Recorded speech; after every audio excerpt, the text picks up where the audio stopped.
The Whistler.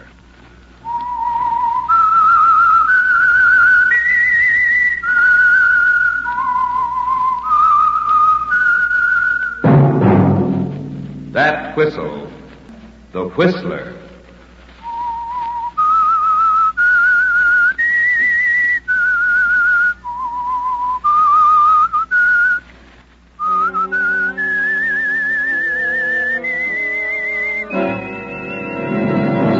I am the Whistler, and I know many things, for I walk by night. I know many strange tales hidden in the hearts of men and women who have stepped into the shadows. Yes, I know the nameless terrors of which they dare not speak.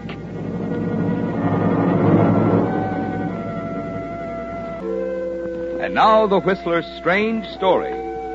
Custom-built Blond.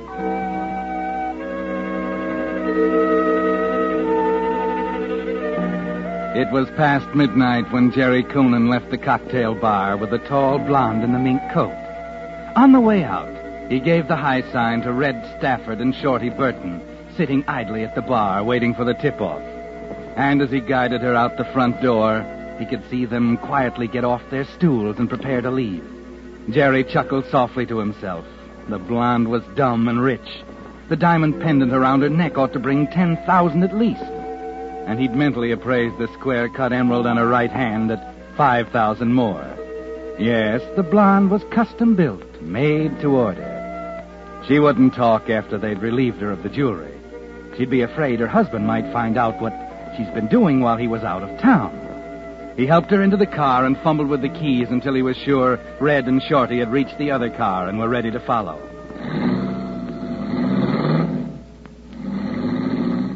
The blonde, meanwhile, was having herself a great time.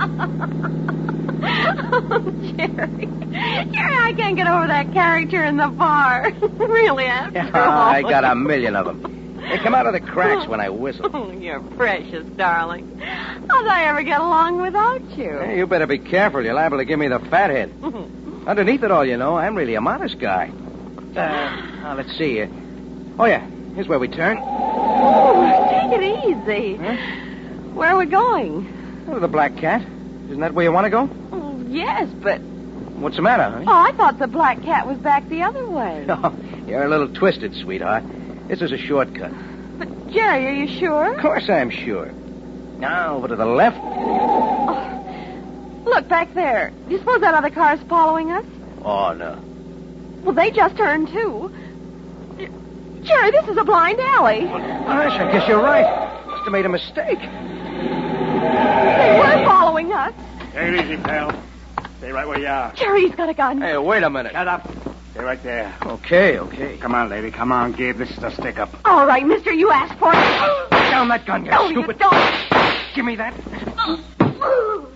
Dumb little fool. Jerry. Red, did she... Yeah. In the shoulder. She got Shorty, too. She pulled that gun out of her bag and started shooting before I could get clear of the wheel and sock her. Shorty, it's Jerry. What about him? He's dead. Better check the dame. Hurry up, those shots. Oh, yeah. Wait a minute. She's still breathing. Pull her out of the car and leave her on the pavement. We gotta get out of here. I can't leave her. She knows me. All right, let her have it. Go on. You gotta shut her up.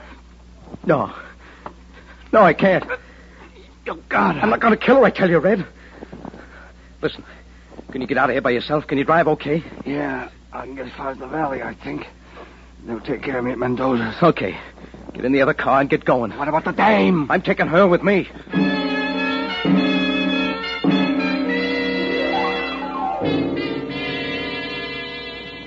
Yes, that's where you're a little different from the others, Jerry. The blonde is a problem, and Red had the easiest answer, but you can't kill. You've always known it, that you had the quickest, sharpest head of them all. But when the chips were down, you couldn't kill. So you take the blonde with you, watching her out of the corner of your eye as you drive towards your home in the suburbs. She lies back against the seat, relaxed as if she was sleeping, and there's an ugly gash on her forehead where you hit her. 10 minutes later, still cursing the woman's stupidity, you pull the car up the driveway and into the garage of your house. As usual, your wife, Madge, has left the doors open for you. You get out and race up the stairs to the inside door. Madge. Jerry, what? I just heard you come in. Don't turn on the lights. Get something on quick. Your bathrobe, anything. Hurry. Well, what's the matter? Oh, plenty. Everything went wrong. The blonde. What happened? Red and Shorty tailed us down the alley, but when they walked up to the car, she pulled a gun, started shooting. I had to hit her. Where is she? In the car, still out. Oh, where's your robe? Right here. Come on, we gotta hurry. Wait a minute. Jerry, is she... No. She's still breathing. I don't know what to do. I can't let her die. What about the police? I don't know. You could hear those shots for 2 blocks. Now, here. Hold the flashlight while I take a look. Yeah. Just a second. Oh, she's lying so still. There's something wrong. Madge. Is she? Yeah. Dead. Jerry. We can't take her in the house. You better drive out on the highway. No, not yet. But you can't. I can't go running around the highways tonight. I'm going to need a first-class alibi when they get here. Who? The police. Come on, give me a hand. I'm going to lock her in the turtleback. And I'm going to call my brother. I need an alibi. Bad.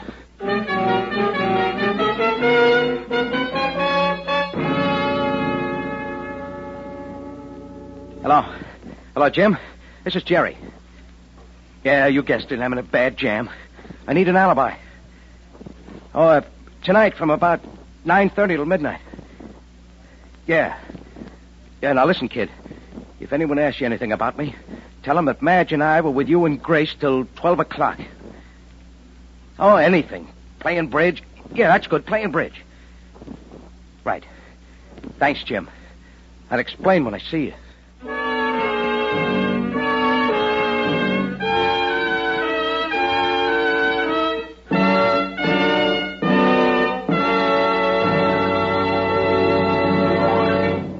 With the prologue of Custom-Built Blonde, another strange tale by the Whistler.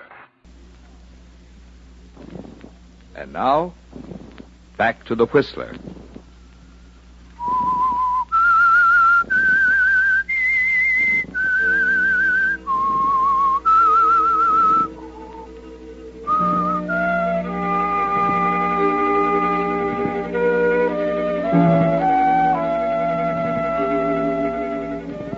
So it didn't work out quite as you'd planned, did it, Jerry? You got the jewelry all right. And with it, the body of the tall, stupid blonde woman who pulled a gun out of her purse at exactly the wrong time. Yes, it was a wrong guess, wasn't it? She wasn't made to order after all. And now she's in a position to embarrass you with the police, should one of your good friends down at headquarters get too curious and pry into the turtleback of your coupe down in the garage.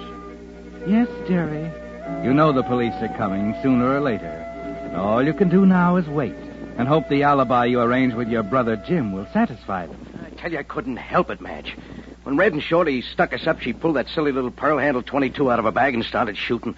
I had to knock her out. Well, I don't want to say I told you so, baby. It's a good thing. You got sense. Oh? I can't think of a worse time for you to open your mouth than now. My big, strong, brilliant husband. Now, wait a minute. You wait a minute. Why don't you go down to headquarters right now? Huh? Sure, walk right in. Lock me up, fellas. I just killed the blonde. It was all an accident. Will you shut up? I won't shut up. If I want to say I told you so, I'll say it, because I did. I told you 1,000 times you haven't got the right kind of a brain for this. But you knew it all, didn't you? No, you never get rattled. You always take time and think it out. So now we've got the blonde in the turtleback, and we sit here and wait for the boys to come around and pick you up. Let me handle it, will you? Why? Tell me that, Jerry. Why? That tin horn alibi. Do you think they'll fall for that? If you had any sense, you'd drive out on the highway somewhere I told right you I'm now. not driving out in any highways. She stays right here. Do you understand that? And if you don't like it, you can go, Madge. Yeah, that's the trouble. Huh? That's what it always comes to when we have an argument. I can go if I want to. But I never want to. Okay. What's that? Wait a minute. It's a police car. I knew it. 2 cops. One of them looks like Berg of homicide. Listen, get back into bed. Yeah. Hurry, let me handle this. All right, Jerry. You handle it.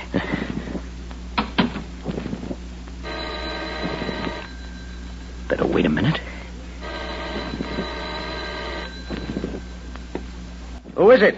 Police. Open up. Oh, okay, just a minute. Turn on the lights. Oh. Hello, Lieutenant. Hello, Conan. Sergeant Adams. Hello. Sergeant? I'd like to ask you a few questions, Conan. Mind if we come in? Well, not at all. Thanks.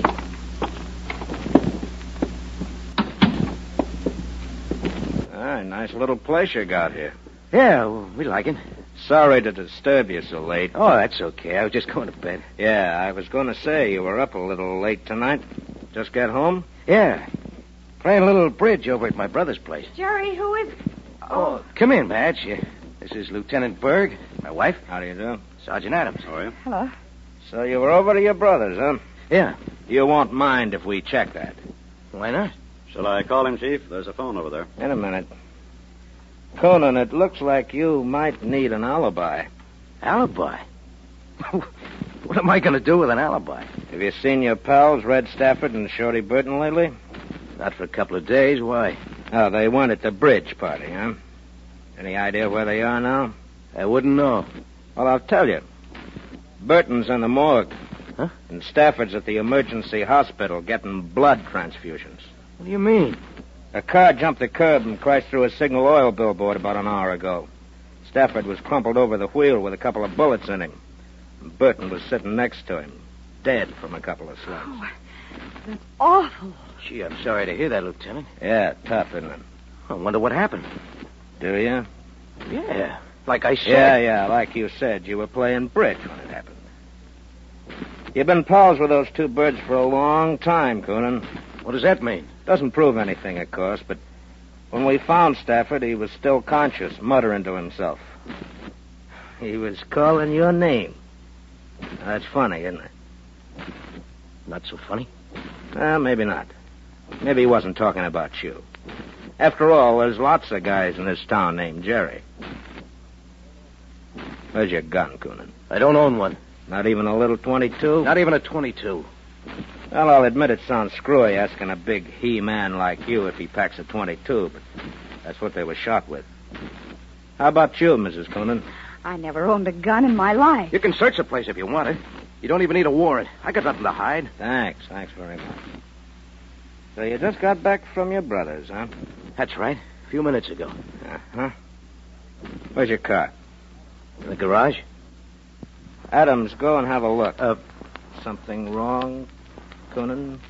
No, nothing wrong. Go ahead, Adams. Right. We've been watching you three birds pretty closely since that banker was knocked off 3 weeks ago. Red and I were in Chicago when that happened, Lieutenant. Yeah, I know. That's what you said.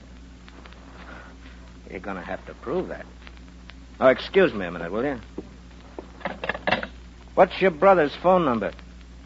Atlantic 2204. Thanks. Now I'll look it up. I just want to be sure I'm talking to him at his home, wherever that is. Conan James F. Well, you're telling the truth so far. That's the number.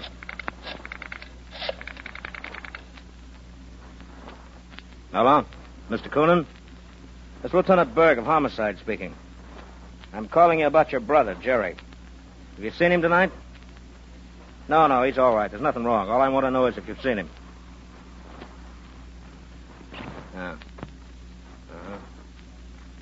He was there with his wife until 12? Okay, thanks. That's all I wanted to know. Good night. Hey, see? Just like I told you. Uh-huh, maybe. But you had plenty of time to put him wise. I just checked the car, Chief. What about it? Your hunch was wrong. Motor's still warm. Oh? Is that what you were checking? I told you I just got home. Sure, from the bridge party. But I found something else interesting. What are you talking about? Easy, Conan. Go ahead, Adams. The ownership certificate's got Red Stafford's name on it. Well, now, isn't that interesting? Sure. I just bought the car from him last week. You can check with the motor vehicle department. They get the papers. Don't worry. We'll check. Well, anything else, Lieutenant? Yeah, a lot of things. But we'll get the answers somewhere else. So far, you seem to be in the clear from shooting your pals, Conan. You were playing bridge at your brother's. You bought the car from Stafford last week. You don't own a gun. And also, you and Stafford were in Chicago 3 weeks ago when that banker was knocked off. That's it? I hope so, for your sake. Come on, Adams. Good night, Conan, Mrs. Conan. You're free to come and go as you please, but I'd suggest that you don't leave town. Okay, Lieutenant. Good night. That was close. I better sit down. Yeah. Well, you still think you were right in leaving her there? Oh, that would have looked great, wouldn't it? You alone here, me out on the highway getting rid of a blonde, and the cops come around to check. There's one thing, though. I'd like to know it. They don't know anything about the blonde. They're worrying about Red and Shorty and that banker, whoever he is. Wait a minute. Yeah, I knew it. Berg had still another guy with him. There were 3. He's left them outside to watch the house.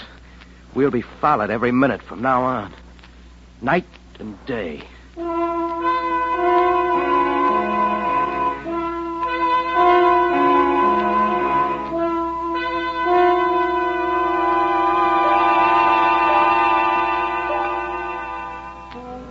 Yes, that's the rub, isn't it, Jerry? You got around one problem by coming directly home with a blonde in your car. But there's a tougher one now, isn't there? How can you get rid of her under the noses of the police with a special officer following you night and day? You lie awake all night thinking about it. How, Jerry? How can you do it? Then at 10 o'clock the next morning it comes to you. I've got it, Madge. Joe Mendez. Who? He runs a repair garage, deals in hot cars on the side. He'll do anything for money. Sure. Yeah, if he can get another car just like mine. 39 green Chevrolet Deluxe Master Coupe. What are you talking about? Excuse me, honey. Got a phone call to make. Oh, don't make any plans for this afternoon, baby. We're going bye-bye. Don't be ridiculous, Jerry. You know we'll be followed. Sure we'll be followed. Our friend will follow us right downtown and into Joe Mendez's garage, where we're going to park the car while we go shopping. Then what? Then we let Joe take over. And like I said, baby, he'll do anything for money.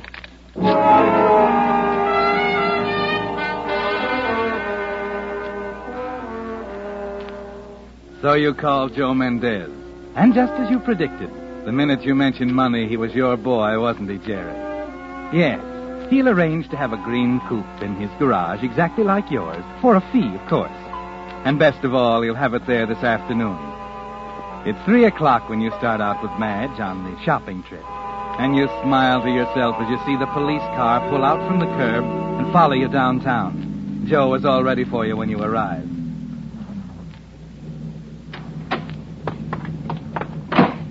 Yes, sir? My name is Conan. I called Mr. Mendez about having my car tuned up. Oh, yes, Mr. Conan. I am Mendez. You can leave it here. I'll have one of the men park it for you. Can you have it ready in a couple of hours? Oh, I think so. Perhaps we better go into the office. I will write up the order. Oh, sure. Oh, Madge. Yeah, Jerry? Stick around. I'll be right back.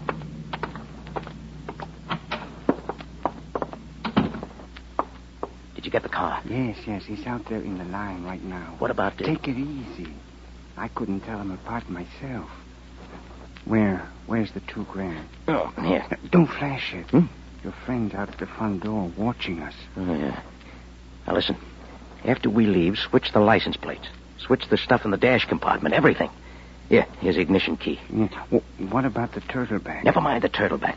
It's locked, and don't try to open it. Leave the key to the new car in the dash. We'll drive it home, leave mine here. How long? My brother will come for it later. Just leave it here and forget about it. Okay? Okay. See you later, Joe. We're going to take our friend out there on a shopping tour.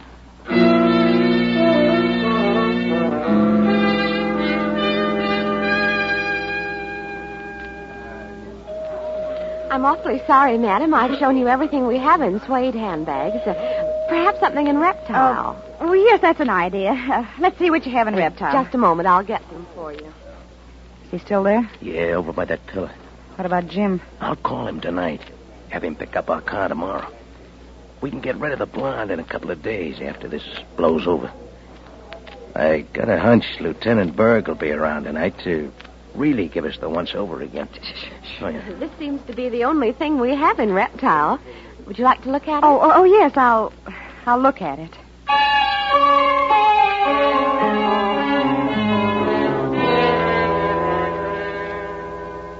So you watch the quiet man in plain clothes follow you and Madge from store to store, and finally back to Joe Mendez's garage at the appointed time. You both walk in the door and then stand to one side waiting. Just a second, Madge. What are you... Hello, officer. Oh. You, enjoy the shopping trip? Oh, I almost lost you a couple of times. Where to now, Sonny? Home? Oh, that's my green coupe over there. Come on, Madge. Oh, Mr. Conan. Oh, hello, Mendez. Did you get her tuned up all right? Yes. Good. You want to ride out with us, officer? Got room for one more. No, thanks. I got my own car. Okay. Well, here we are, Madge. Get in. Oh, how much do I owe you, Mendez? Oh, $9.85. Okay. Here you are. Thanks, and keep the change.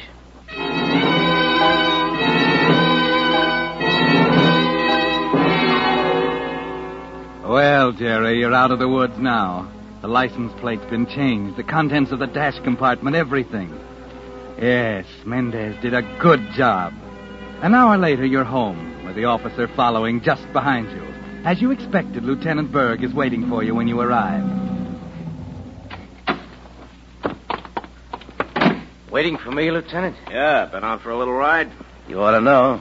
We've been tailed everywhere we went. Okay, Conan, I'll call off the bloodhounds. Just dropped by to tell you that Red Stafford died an hour ago. Oh, that's too bad. He regained consciousness just before he went. He said you weren't mixed up in that shooting last night. Anything else? Yeah, something about a scrape with a woman they tried to stick up. Said she pulled a gun and then drove off after the shooting. I see. Can't understand why she didn't report it, though. It is funny, isn't it? Yeah. Another thing, the business about that banker. You really were in Chicago with Stafford. Well, so now you believe me. I'd know better than to believe you, Conan. But Stafford had the proof. Or I think he had. Huh? Let's go inside. I'll tell you about it. Well, is it important? It's your neck. That's important. Come on inside.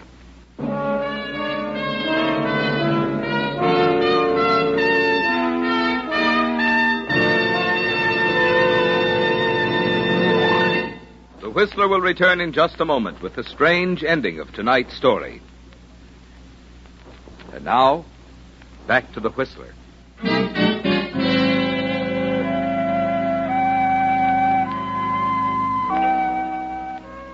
Well, you're pretty proud of yourself, aren't you, Jerry? Joe Mendez was a real inspiration.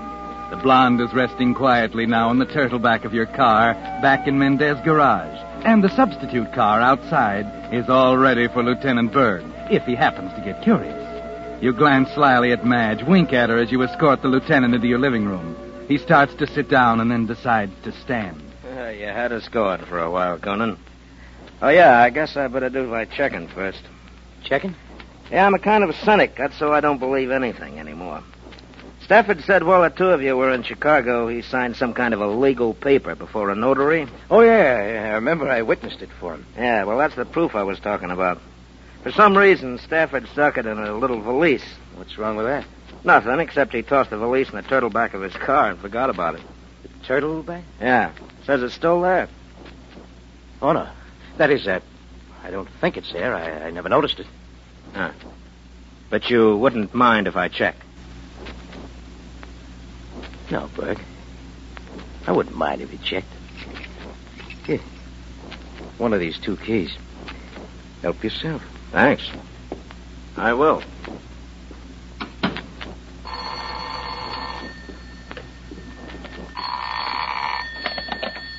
Hello?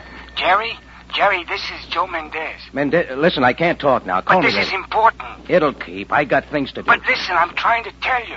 There was a cop hanging around the place all the time you were shopping. I didn't get a chance to change the license plates. You... Wait a minute. What are you getting at? I'm saying I didn't make the switch. You still got your own car.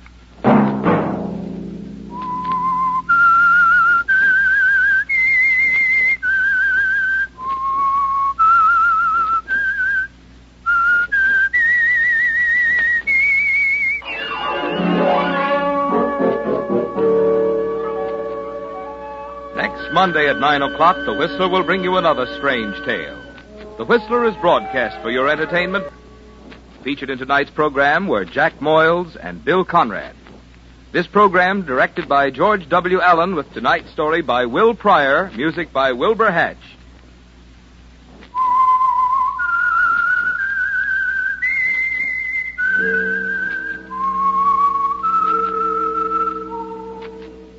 This is Marvin Miller speaking.